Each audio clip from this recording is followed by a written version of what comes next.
Intro start होते ही हम एक कपल को देखते हैं जिसमें मेल का नाम हनीफ होता है। वो अपनी वाइफ और 3 बच्चों के साथ कहीं पर जा रहा होता है। इनफैक्ट वो एक ऑर्फन था जिसे बाद में किसी ने अडॉप्ट कर लिया, लेकिन अपना सारा बचपन उसने जिस ऑर्फनेज होम में गुजारा उसका ओनर अब काफी ज्यादा बीमार था और उन्हीं की खबर लेने के लिए ये लोग उसी ऑर्फनेज होम की तरफ जा रहे थे। अब ये लोग कार ड्राइव कर ही रहे होते हैं।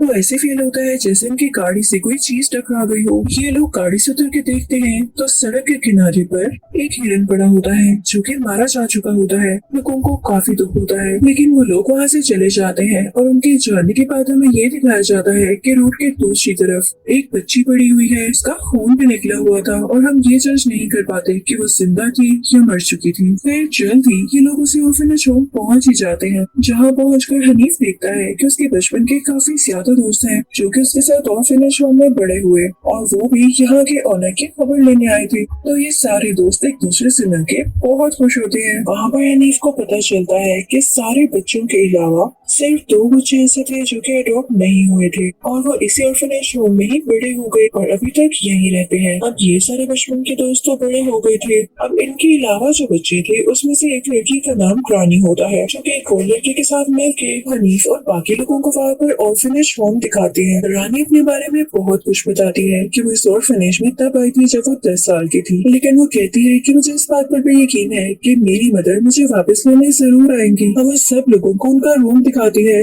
लेकिन इसी बीच हनीफ का एक बेटा जिसका नाम हकी होता है वो एक कमरे की तरफ जा रहा होता है जिसका दरवाजा पता नहीं कितने सालों से बंद था। उसे रानी देख लेती है और इस रूम के बारे में बताने लगती है कि कई साल पहले इस ऑर्फनेज होम की केयर टेकर हुआ करती थी जो कि इसी कमरे में रहा करती थी, लेकिन उसने एक बच्ची के बारे में ये कहा कि इस पर साया है और ये पोजेस्ड है। वो उस बच्ची पर बहुत चिल्लाया करती थी और जल्दी वो बच्ची गुम हो गई। उसका किसी को कुछ पता न चला। वो केयर टेकर तो जैसे पागल हो चुकी थी, वो किसी के कंट्रोल में नहीं आती थी। तो ऑर्फनेज वालों ने ये डिसाइड किया कि इसे इसी के रूम में बंद कर देते हैं। अब उसे इसी के रूम में बंद कर दिया गया। उसने बहुत शोर मचाया कि उसे बाहर निकाला जाए और उसने अपना सर दरवाजे के साथ मारना शुरू कर दिया, लेकिन इससे पहले कि दरवाजा खोला जाता उसकी डेथ हो चुकी थी। तब से आज तक ये दरवाजा ऐसे ही बंद है। कि काफी डर जाता है और सीधा अपने फादर यानी हनीफ के पास जाता है। तो वहाँ पर हनीफ भी यही बात कर रहा होता है, उसी केयर टेकर की पिक्चर दिखा के ये पागल हो चुकी थी। फिर वो सब लोग डिनर करते हैं। अब जब हनीफ अपनी गाड़ी के पास जाता है तो उसके फ्रंट पर जो लगा होता है वो देख के काफी हैरान हो जाता है।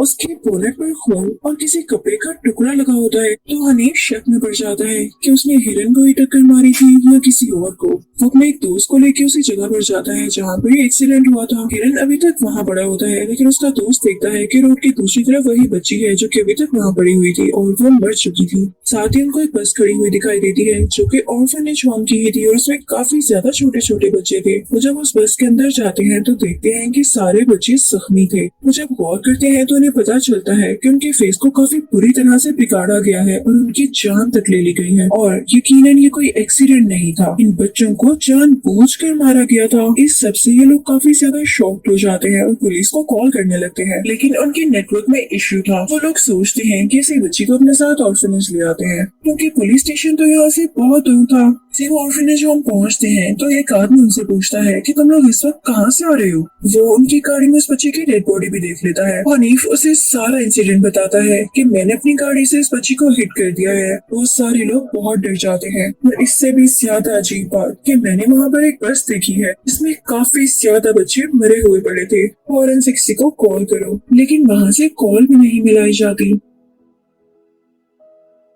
अब वो लड़का हनीफ और उसके दूसरे साथी से कहता है कि मैं उस जगह पर जाकर देखूंगा कि असल में इंसिडेंट हुआ कैसे। वो अकेला ही उस जगह की तरफ निकल जाता है। वहाँ पर जाकर वो उसी बस के अंदर जाता है तो देखता है कि बच्चे मरे हुए नहीं थे, बल्कि वो तो दूसरी डायरेक्शन में खड़े हुए थे। इससे पहले कि उनके पास जाके देखता उसे काफी ज्यादा डर लगता है और वो बस से उतरने की कोशिश करता है, लेकिन इससे पहले ही बस का दरवाजा बंद हो जाता है और वो बस के अंदर ही रह जाता है। तभी उसे फील होता है कि जैसे बस के बाहर उस जगह पर कोई है। उसने काला कॉस्ट्यूम पहन रखा है। देर में देखते देखते उस बस में मौजूद बच्चे मूव करने लगते हैं और उस बस में से पता नहीं किस चीज से काफी ज्यादा इंसेक्ट्स बाहर आने लगते हैं जो कि उसी आदमी की बॉडी के अंदर जाने लगते हैं। ये सीन काफी क्रीपी है। इन इंसेक्ट्स की वजह से उस आदमी की मौत हो जाती है। उधर ऑर्फनेज होम में हम एक लड़की को देखते हैं जिसके हाथ में नाइफ और एप्पल होता है। वो खुद को शीशे में देख रही होती है। शीशे में उसे अपना आप काफी मोटा लग रहा होता है तो वो शीशे में देखते हुए ही अपनी बॉडी को काटने लगती है। लग रहा था जैसे ये लड़की भी पोजेस्ड है क्योंकि कोई अपनी बॉडी को इस तरह से नुकसान तो नहीं पहुंचा सकता ना। दूसरी तरफ हम एक और लड़की को देखते हैं जो कि अपने बेड पर सो रही होती है लेकिन उस पर कुछ वॉर्म्स आकर गिरते हैं। वो देखते ही देखते उसकी बॉडी के अंदर चले जाते हैं और उसे काफी ज्यादा तकलीफ होने लगती है। वे उस लड़की का हस्बैंड आ जाता है जो कि शीशे में खुद को देख के काट रही होती है। वो उसे देख के काफी ज्यादा डर जाता है लेकिन जब उस लड़की को होश आता है तो वो खुद की हालत देखती है और ये देख के काफी डर जाती है और दोबारा बेहोश हो जाती है। वो अपनी बीवी की ऐसी हालत देख के फौरन से हनीफ और उसकी वाइफ को बुलाता है। तभी वहाँ पर वो लड़की भी आ जाती है जिसकी बॉडी में वॉर्म्स चली गई थी। उसको खून की उल्टी होती है जिसमें से काफी ज्यादा वॉर्म्स उसकी बॉडी से बाहर आ जाते हैं लेकिन अभी भी कुछ वॉर्म्स उसकी बॉडी में थे और वो उसकी बॉडी के अंदर रेंग रहे थे जिससे उसको काफी क्रीपी फील हो रहा था। अपनी स्किन को छीलने लगती है ताकि वो वॉर्म्स उसकी बॉडी से बाहर आ जाए लेकिन उसका काफी बुरा हाल हो रहा होता है। अब हनीफ की वाइफ गाड़ी ड्राइव करते हुए इन दोनों लड़कियों को हॉस्पिटल की तरफ लेकर जाती है ताकि पता लगा सके कि असल में इनके साथ मसला क्या है। लेकिन यहाँ पर उनके साथ काफी अजीब चीज होती है क्योंकि वो ऑर्फनेज होम से निकले तो हॉस्पिटल के लिए थे लेकिन वो घूम के वापस ऑर्फनेज होम की तरफ आ गए। यानी उनका रास्ता एक लूप में बदल चुका था जो कि बार बार रिपीट हो रहा था और इस चीज से वो लोग काफी परेशान हो जाते हैं। यहाँ पर हनीफ एक बात बताता है कि जो इस ऑर्फनेज होम की केयर टेकर थी वो बहुत बुरी लड़की थी। ये बात आज से 25 साल पहले की है। वो बच्चों पर बहुत जुल्म किया करती थी क्योंकि ब्लैक मैजिक प्रैक्टिस किया करती थी।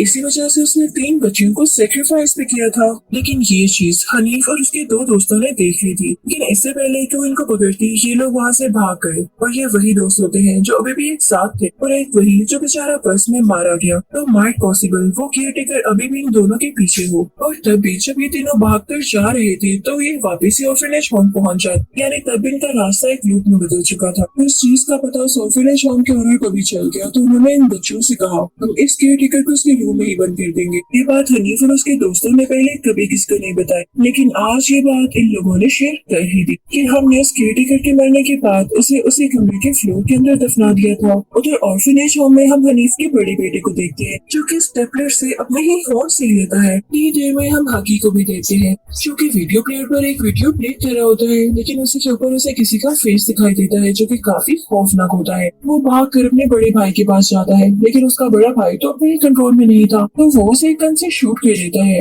लेकिन उसे ज्यादा नुकसान नहीं होता क्योंकि उस गन से रैट्स को शूट किया जाता था। इतनी देर में हनीफ और उसकी वाइफ भी यहाँ पहुँच जाते हैं। वो लोग अब ये प्लान कर रहे होते हैं कि जल्द से जल्द अपने बच्चों को लेके यहाँ से चले जाए लेकिन उन्हें अपने बेटे नहीं मिल रहे होते। तभी हनीफ की वाइफ उसी ऑनर के रूम में जाती है जो कि अपने बेड पर बीमार लेटा होता है। वो उसके बेड के नीचे देखती है तो उसे कोई बॉक्स मिलता है जिसके अंदर कुछ फोटोग्राफ्स थे और वो कुछ लड़कियों की थी। उसे देख के साफ साफ पता चल रहा था कि ये जो बीमार ऑनर यहाँ पर पड़ा हुआ है ये अच्छा आदमी नहीं था। ये उन बच्चियों को मारा करता था और उनके साथ मिसबिहेव किया करता था। और जिस केयर टेकर को हम बुरा समझते आ रहे थे असल में वो बहुत अच्छी थी और वो उन बच्चियों को इस ऑनर से बचाना चाहती थी।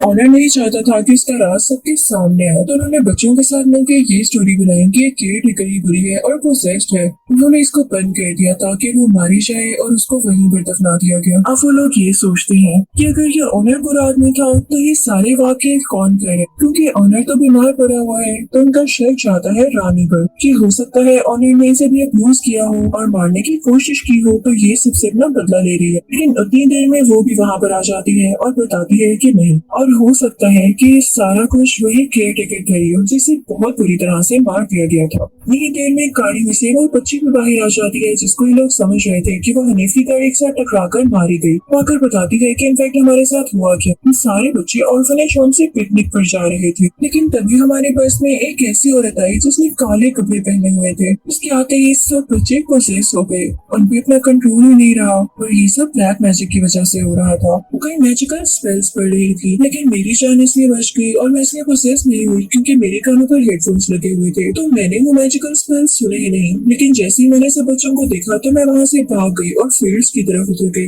लेकिन तभी मुझे हनीफ अंकल की कार ने टक्कर दे मारी, लेकिन मैं मरी नहीं हूँ। ये मेरा लक है कि मैं जिंदा हूँ। यहाँ आप लोगों को सब कुछ बता रही हूँ ताकि आप लोग भी इसको फिगर आउट कर सकें कि असल में हुआ क्या। हनीफ को काफी दुख होता है कि असल में वो केयरटेकर पूरी औरत नहीं थी और उसे इस बात का रिग्रेट भी था कि क्यों उसने सोनर की बातों में आकर उसे मार दिया। गुस्से में जाता है वो सोनर का गला दबा देता है क्योंकि उसे उस पर काफी गुस्सा आ रहा था, लेकिन उसकी वाइफ उसे ऐसा करने से रोकती है। वहाँ पर हनीफ को एक फोटोग्राफ मिलती है जिसके पीछे उसी बच्ची का नाम लिखा हुआ था जो कि मिसिंग हो चुकी थी। तो उसे कुछ कुछ समझ में आने लगता है कि हो सकता है कि ये वही बच्ची हो जो ये सब कुछ कर रही हो। अब ये लोग यहाँ से निकलने वाले होते हैं कि तभी हनीफ के दोनों बेटे आ जाते हैं जो कि जख्मी होते हैं। इसे ये लोग बाहर जा रहे होते हैं तो इनके सामने वही औरत आ जाती है जिसने काले कपड़े पहने होते हैं, और ये वही थी वही बच्ची जो कि कई साल पहले मिसिंग हो चुकी थी। पर वो औरत ब्लैक मैजिक करने लगती है और उसी टेक्निक को यूज करते हुए हनीफ का गला दबाने वाली होती है। उसने नादिया को भी पोजेस कर दिया था जो कि उसे मारने वाली थी, लेकिन तभी पीछे से रानी आती है तो वो उसे हिट कर देती है। तो पता है ये रानी भी कौन थी? ये इसी औरत की बेटी थी जिसने काले कपड़े पहने हुए हैं। वो वहाँ पर अपने मैजिक को यूज करते हुए और फिर मौजूद सारे लोगों को तकलीफ देने लगती है। किसी को बॉडी पेन होने लगता है तो किसी की उंगलियां टूटने लगती है। तभी वो उसी रूम में आती है जहाँ पर उस लेडी को दफनाया गया था।